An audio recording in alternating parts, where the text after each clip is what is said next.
Every setback is a setup for greatness. Every failure is a ladder towards greatness. Every goal is applied towards my greatness. Every life experience enhances my greatness. Every task perfects my greatness. The divine guides my greatness.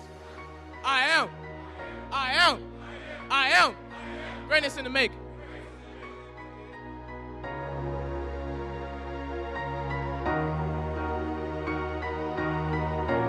And the person that was writing this article, he was telling this story about Stephen Curry, how no one knew who he was at the time. But he, at the time, realized that out of everyone in here, that this guy right here was probably going to end up being one of the best players that we have here today. And the reason being is because 30 minutes before practice started, they had like 3 practices a day, and 30 minutes before every practice, where everybody else had their flip-flops and their headphones on, Stephen Curry was already there an hour before practice even started. By the time everybody got their gear on and everything on, Stephen Curry has already shot about 100 to 150 jump shots, game time gun shots. He done went through drills. He done went through so many different drills. He's already in full sweat, and Steph is already there, ready to work.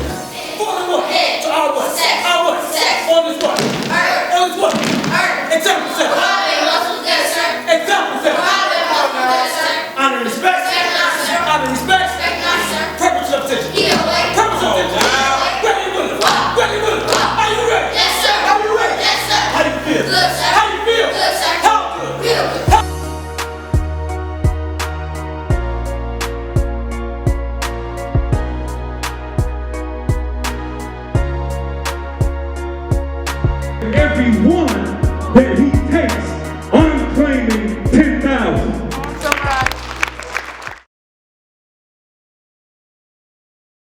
Watch this. Listen to me very closely. When you know you are king or queen, you don't go how much is something. When you're a queen or a king, you say, what do I have to do that? I want to show y'all something real quick. Can you pull my bag, the back of my bag, all the way in the back? Yep, if you open the back one, there's a zipper on the back. If you open that up, there's a book on the inside. I want to show y'all what happens when you're a king or a queen. Right? So I just want to show y'all. First, you got to do your homework. Because society told me I was a high school dropout. Society told me I would be in prison at a certain age. I would be lucky to be in prison. Society told me that if I would be lucky to make it in prison, but I would probably end up dead. Yeah, I just needed one. Thank you, sir. So that's what society told me, right? I'm a king, I'm a queen. Listen to me, I have royalty all in me. I am a chosen generation. Listen to me, I am a royal priesthood. I come from kings and queens. I had to first find out who I was. I had to not reprogram myself. I had to get rid of the program that this country had given me. So this country told me that I was a slave. I'm not a slave. I was enslaved. I'm not a slave. My ancestors aren't slaves. They were enslaved. Without my people, America wouldn't look the way it looks right now. My people picked, that's why cotton came up with the cotton gin. My people were creators. Even in the midst of slavery, my people were creators. Even eating the disgusting food, my people were creators. Even living in some of the most despicable conditions, my people were creators. Why? Because they were kings and queens. And when you're a king and queen, no matter what condition you're in, you still produce what you are. You missed what I just said. No matter what circumstance or situation you're in, you still produce. Why? Because you're producers. He said it earlier. Skip said it earlier. Fruitful, multiply, subdue, have dominion. So I realized who I was.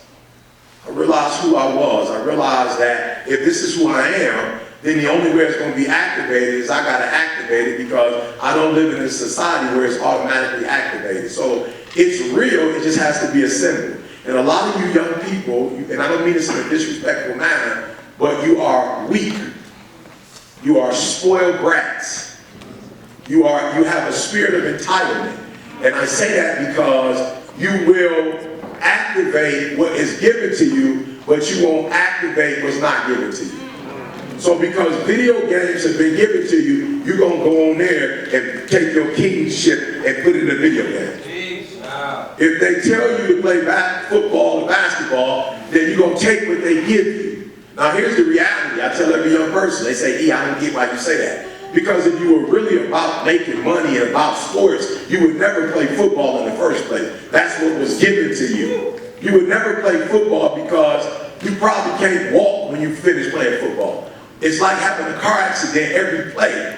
So if you were really about that life, you would never play football, perhaps basketball. But if you were really about that life, see, you're about what they give to you. You're reacting and you're not being proactive.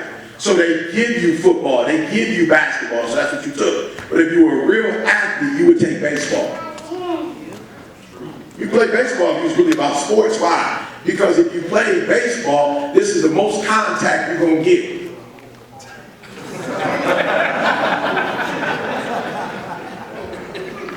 2 hours. You know how long you can play baseball? At least till you're 40 years old. You know how much baseball, a great baseball player makes? You talk about LeBron. LeBron made $56 million over a span of maybe 4 years. Bryce Harper making $450 million. Don't sell it. No comparisons.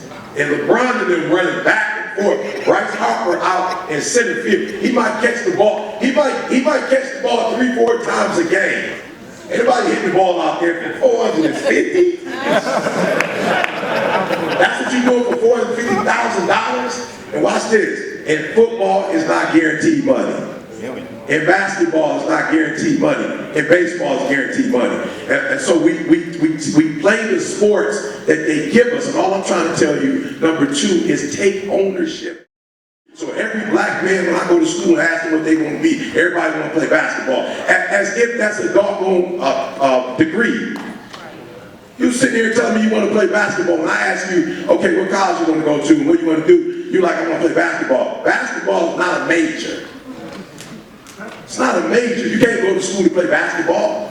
You can't go to school to play football. Which one do you want to play football? You have to go to college for 3 years. Football is not an academic track.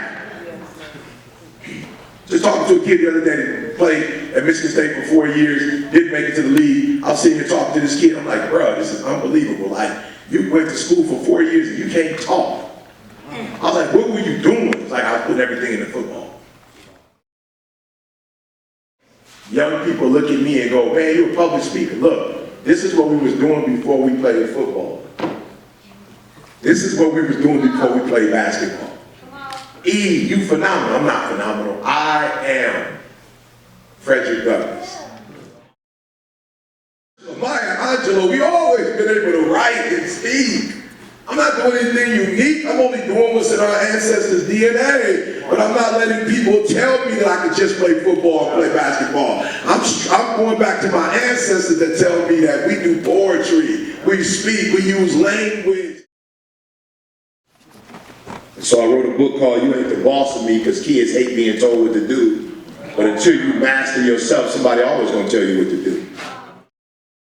And my ancestors didn't get a day off because they were sick. And my ancestors didn't get to choose when they worked and when they didn't. So now that I get to choose, I want to take that opportunity.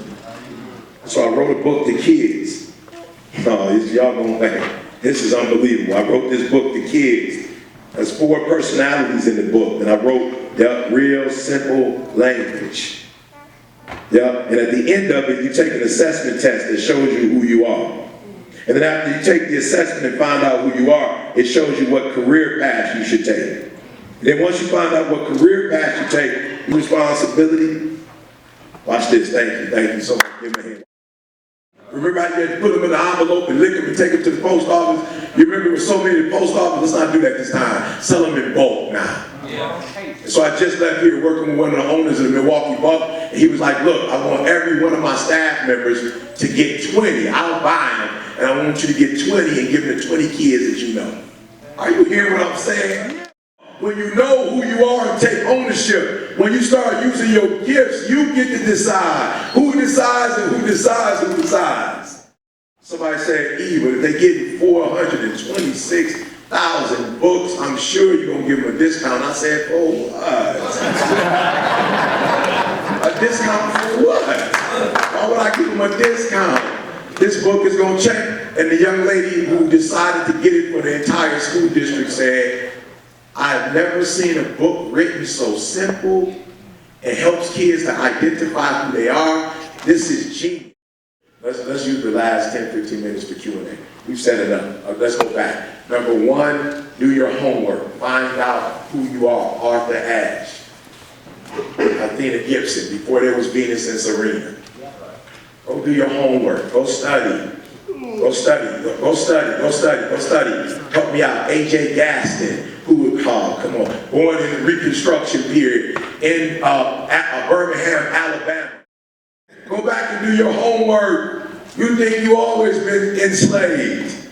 You think you always been picking cotton. Even in this country doing Reconstruction, we was killing the game. Why? Because we were given an opportunity. Anytime we give an opportunity and we do what we're supposed to do, we kill the game. Go study Reconstruction. The greatest schools were historically black schools were developed during that time frame. The Howards, the Clark of Atlantis, the Morehouses, all of the Hamptons, all of the schools, North Carolina A&T, Oakwood, Alabama A&M, all of the schools, Tuskegee was in during that time frame. It's time to wake up. And it's time to wake up because we're getting it from one community and we're doing it to ourselves. And so there was an every time that this is an emergency. It's time to wake up. It's time to wake up. I'm going to tell y'all what bothers me. We're going to open up for Q&A. Here's the thing that hurts my heart the most. When I'm sitting in first class, y'all like, yo, where we at? I'm at the Ritz-Carlton, Laguna Beach, and I'm seeing their kids out looking at the ocean, the Pacific Ocean. Like, we study the Pacific Ocean, but we ain't never seen it. They playing at 6 outside and 7 outside. Listen to me, if you stood up 35 and under, it's your responsibility to get our babies at the Ritz-Carlton in Laguna Beach. It's your responsibility. Your parents did what they had to do to get you here. It's our responsibility to put our children and our next generation in a situation where we're living like others have lived forever off our backs. Every other race has got, every ethnic group has gotten their money. We're the only ones that don't have ours.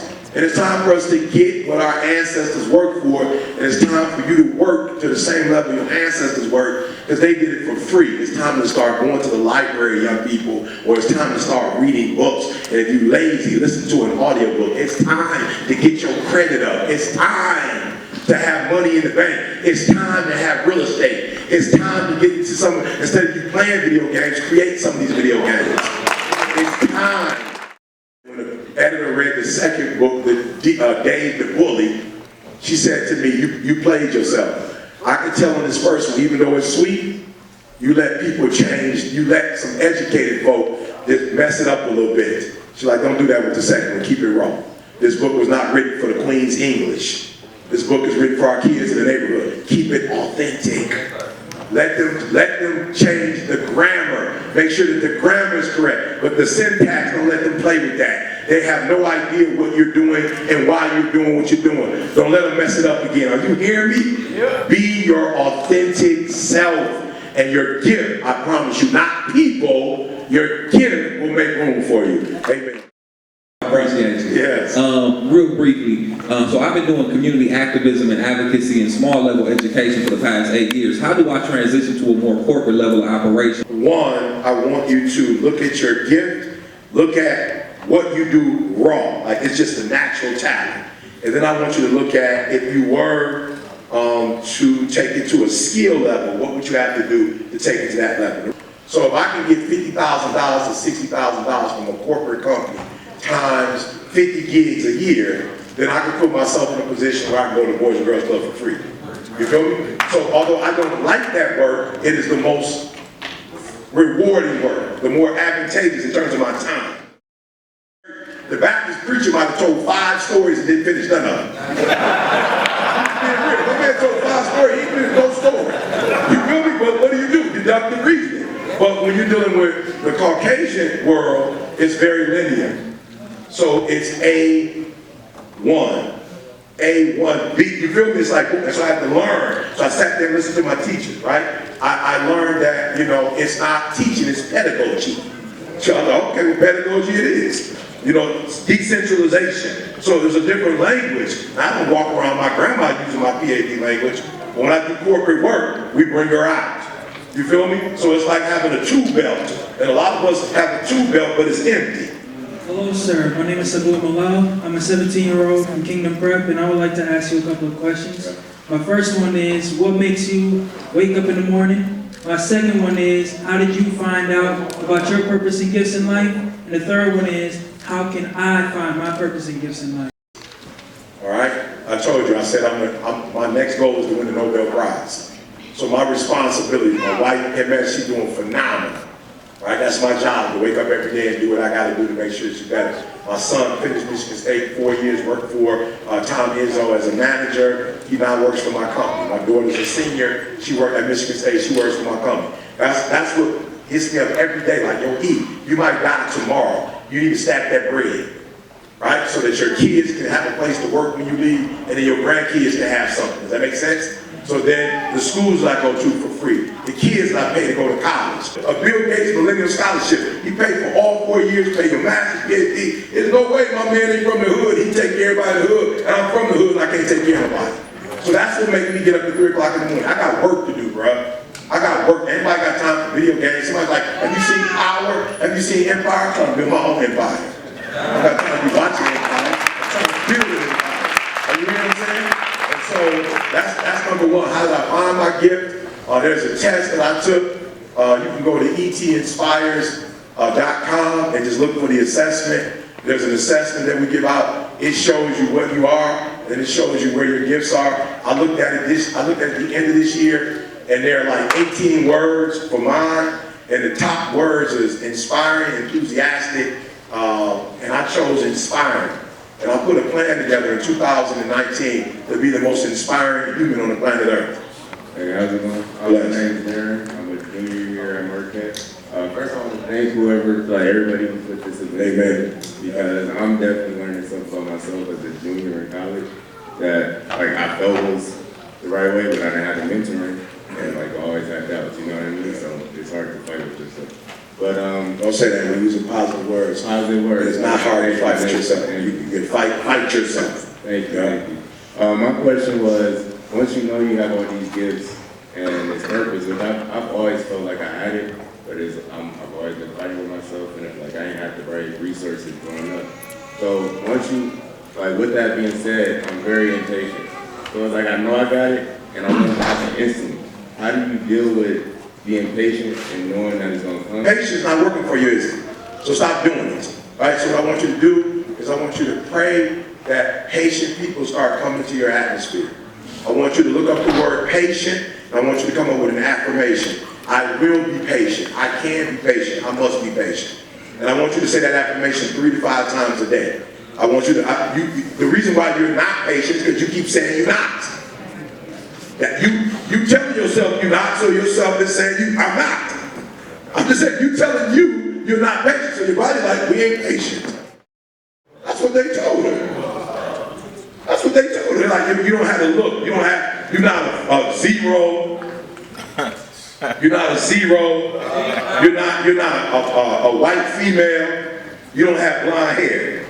Oprah didn't go, I don't look like they think I should look. Oprah said, oh, here's what I can do. I can't change the way I look, but I can change my skills. And Oprah became the best. I remember my wife was like, look, here's what we're going to do. I'll never forget this. I'm like, boo, I'm leaving Alabama. We was doing good. I'm going to Michigan State. Like, I'm about to start all over again. I remember my wife was like, here's what we're going to do. You go to Michigan State. Me and the kids going to stay here. You go blow up and come back and get us when you're ready. I'm like, I can't do that. Back on work. I'm talking about when I tell you, bro, she was like against everything. Now, my girl don't work. She worked for the company. I'm talking about she going in at the church, like literally, like stacking books, putting, like she's sending mail and stuff off. It's the craziest thing. Why is she doing it? Because she saw, like, when I became #1 in the world, she's like, oh, he ain't playing. My wife's like, yo, he ain't playing. Like, yo, you know how you change people? When you become your best version of yourself, nobody want to get left behind. Nobody want to get left behind. But here's the deal. Some people will work hard, but they're scared to start. Some people don't want to be like the person to like put the front money up. They want to wait to see if it works. So if you change, everybody around you gonna change. My son was like, Dad, man, I don't want to do this. I don't want to work for your company. I don't want to do this. I don't want to do that. When I started, like, he worked for Michigan State basketball. When I started getting NBA clients and start working with NBA clients with the tech, now my son like, oh, Dad, right? Even his fiance, I want her to do some work with the books. He was like, Dad, that ain't gonna be best for her. When he found out I sold 426,000 books, he was like, hey, is she still gone? I said, well, you told me she don't work for me. what happened? You selling the guy, I see you profiting. She want to work for you. I bet you she do. Like, not in a bad way, but people want to be associated with success. Everybody don't want to be associated with starting. Like, everybody don't want to be there when you tear it down and build it up. But once it's built, everybody want to be a part of something successful. You understand what I'm saying? So you don't have to worry about changing people. You change, you blow up, and then they gonna follow you. Does that make sense? But in a 4x4 relay, somebody got to start off. But when I see you start off and you killing it, and you like, oh, I'm gonna let go with it. Let's make it happen. So don't try to change nobody. You change, and everybody around you will see your change, and they will change. Do me a favor. We are where we are because of who we are. Don't ever get it twisted. Don't say this person didn't do that, this person didn't do that. You are where you are because this is where you want to be. Because if you wanted to be somewhere else, you do something about it. You want to be good. If you're great because you want to be great. Do me a huge favor, when you leave this room, don't be the same. Make your next move your best move. The next move you make, think about it. The next decision you make, think clearly about that decision.